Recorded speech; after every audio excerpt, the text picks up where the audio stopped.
Hello and welcome to another episode of Sanity Killer Projects. Today we're going to be doing an oil change on a 2018 Chevy Equinox 2.0. Oil changes are really simple to do. You could use this video for just a regular oil change if you've never done one before. On this car, it's not particularly difficult or anything really different than any other oil change. It's just something that's got to be done on a regular basis, and if you know how to do it, it's a lot faster and easier to get it done. So I'll walk you through the steps of what needs to be done, and if you're looking for model specific, this will work for most of the Equinox 2.0s. Alright, so let's get started. Okay, on the Equinox, on the left side of the knee bolster is the hood latch popper. You just pull this and it opens the hood. The hood is now unlatched, but it is not open. To open the hood, there is a release right in here down on the bottom. You push it to the right and the hood comes up.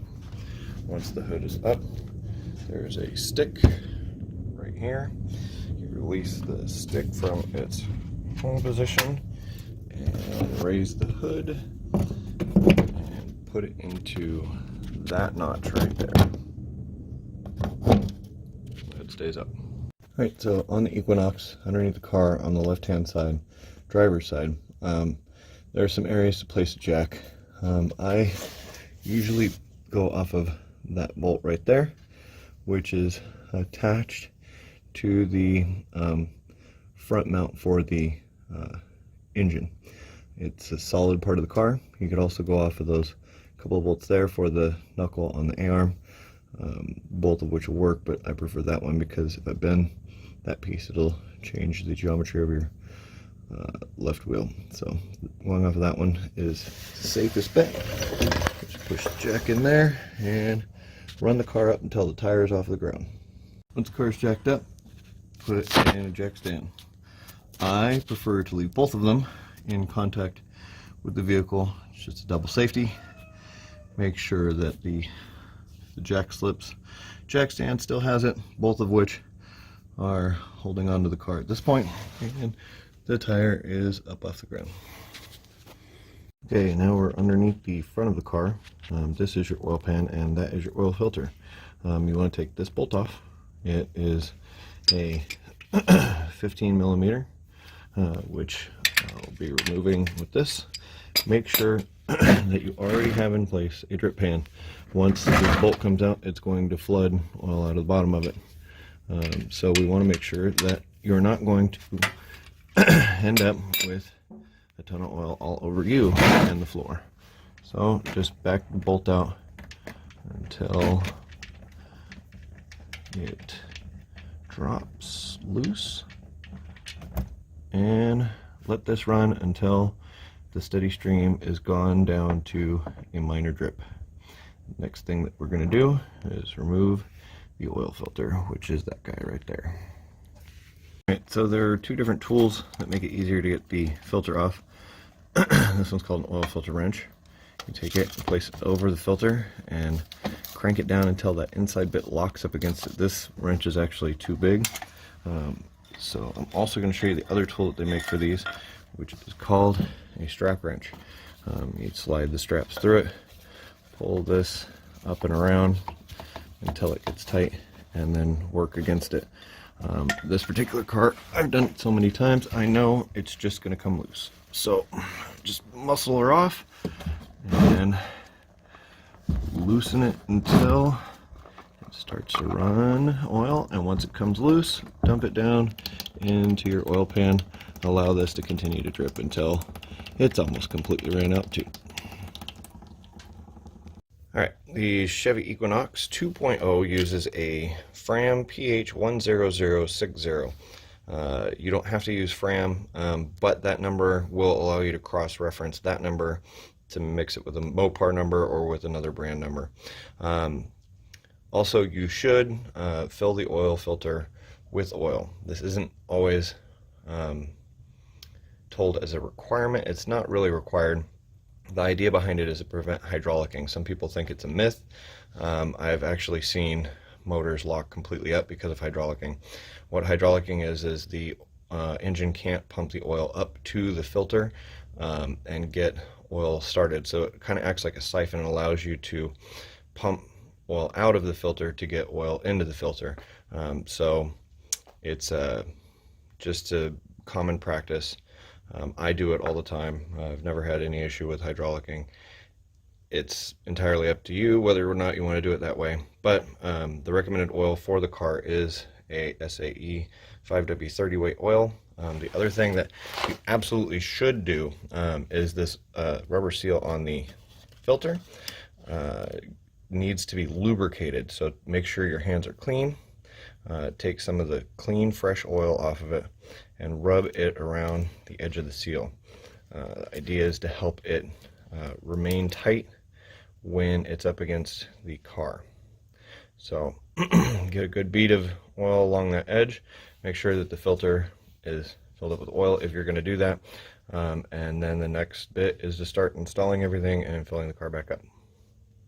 Okay, so here we are back underneath the car. You can see the drip or the flow of oil is down to a trickle. You can go ahead and put the oil pan drain screw back into place.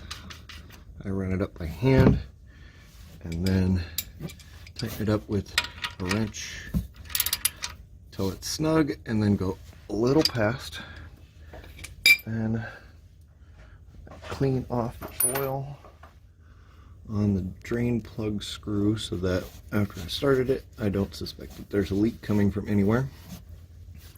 Then the next thing to do is check your oil filter attachment plate position. Make sure that there's no ring still sitting up underneath it.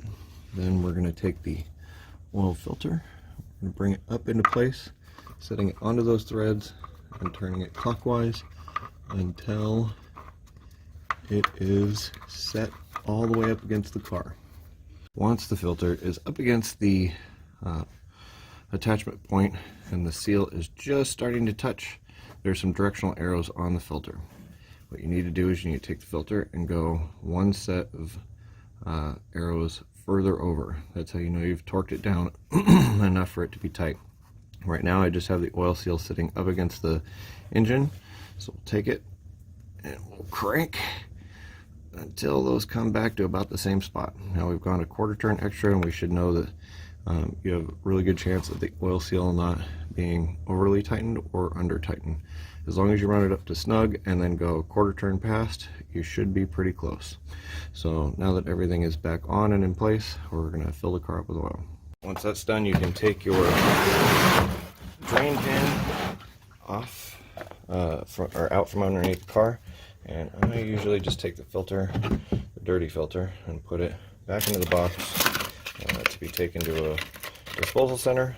Also, the used oil, I will usually jug it back up into old oil jugs and take it to the recycle center where they will properly dispose of it for me.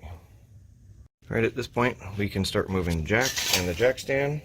So I'm going to jack the car up just a little so that I can get the jack stand out from underneath. And then lower the car down and remove your jack. Here we are back at the top of the engine. This is your oil cap. Go ahead and open that, set it off to the side. Put in an oil funnel so that it can help your oil go down into the engine.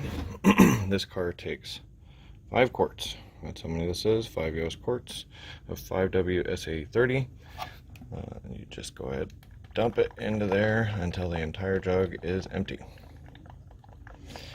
Once this is done, you can double check to make sure that there's no oil leaking out of the bottom, and then after that we'll run it. The one thing I will say with this is if you're running a synthetic blend or running a full synthetic, I would recommend that you stay with a full synthetic or synthetic blend. This particular car started with non-synthetic blend, and we change the oil frequently enough that we continue to use non-synthetic blend. There are advantages and disadvantages to using it. In this particular case, there isn't really one for us to use, advantage for us to use it, so we just continue to use the regular standard oil. SAE 530, and then you put the drain plug in there and make sure it locks all the way down, and then we'll run it and check for leaks. Alright, so at this point we're just warming up the car, letting it get up to its normal cycle temperature. There's a couple things you can do at this point. You come down here, make sure nothing's dripping off of the car, make sure everything's clean underneath the area that you were working. That's a sign that the oil is not leaking. If you see oil in there, that's a bad sign. That means that your filter's either over tightened, or your filter's too loose, or your drain plug screw is loose. You can also pull the dipstick and check the oil on it to make sure that it's at the proper oil level for once warmed up. In this case, I already know it's good. I checked it before I started this end of the video. Also, we're going to reset the oil life light, so I'll show you that in a second. Okay, so when I'm talking about the oil is up to temperature, I don't mean that it's up to full operating temperature up in the middle of the temperature gauge. It just needs to be up off the cold to show that it's at running temperature, so that the oil is flowing around the engine, so that you're able to see if the oil is going to come out of the oil filter or the drain plug screw. Once you have that done, to reset the oil life light, you go into the vehicle menu until you find remaining oil life, and you hit the check mark, and it'll ask you if you want to reset it. You select yes, and then it goes up to 100%. So the last thing I'm going to show you is how to close the hood. You just lift the hood until the stick comes out of the hole. Bring the stick down to the home rest there, push it down into the clip until it locks, and then bring the hood down until it's most of the way and let go of it. It will shut it all the way down so that you are done with it. And that's it. That's how you change the oil. So the last things I'm going to say before I end this video is that if you have an older model car, it's not going to have the oil change light, so there's no reason for you to have to reset that. On a newer car like this, most of them do. A lot of the time you turn the power on without the engine on and go to the reset menu and then reset it. That's the way it does it on my KL Jeep. In this case, it does not work that way. You can do it with the car running. Also, you can use this video for a regular oil change on most vehicles, and if you have any questions, message us at Sandy Killer Projects and we will try to assist. Otherwise, this is specifically how you would do it and the equipment that you would use on a Chevy Equinox, one of the later model ones. Currently they're running this model through 2020, and I believe it started in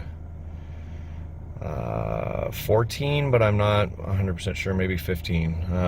The 2.0 will pretty much have the same oil change setup. So if you like the video, please share it, subscribe, tell your friends. That's the stuff that keeps us making more videos. Thanks, hope you enjoyed.